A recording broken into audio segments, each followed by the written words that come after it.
Le lépreux et la princesse. Dans une contrée d'Afrique, un homme nommé Malu atteint d'une terrible maladie, la lèpre. Son corps portait les traces douloureuses du mal et les habitants du village, effrayés par la contagion, l'avaient tenu à l'écart. Malu vivait seul dans une hutte de terre au bord de la savane. Pourtant, malgré sa douleur, son cœur était pur et rempli de bonté. Un jour, le chef du village annonça « J'offrirai la main de ma fille à celui qui prouvera son courage et sa valeur devant tous. » De nombreux jeunes hommes, forts et fiers, se présentèrent. Chacun voulait montrer sa force. Malu, lui, resta silencieux, car il n'avait ni beauté, ni santé, ni force pour rivaliser. Quelques jours plus tard, alors que la princesse se promenait près de la lisière de la forêt, un tigre affamé surgit. Il rugit et s'élança vers elle. Les prétendants qui l'accompagnaient prirent peur. Certains lâchèrent leurs armes, d'autres s'enfuirent en criant. La princesse, tremblante, se retrouva seule face au fauve. C'est alors que Malu apparut.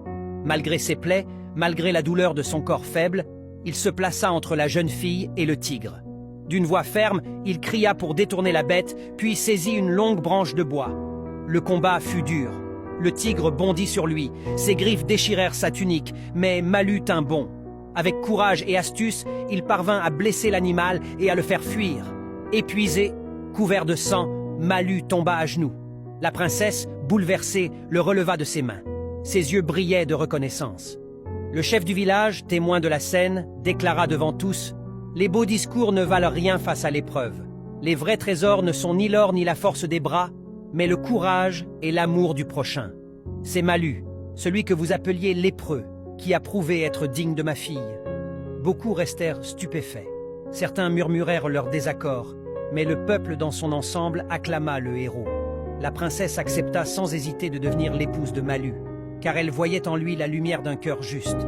Le mariage fut célébré, et dès ce jour, on n'appela plus Malu le lépreux, mais l'homme au courage de feu, celui qui avait sauvé la vie de la princesse. La vraie grandeur n'est pas dans la force ou la richesse, mais dans le courage de protéger les autres, même quand tout le monde recule.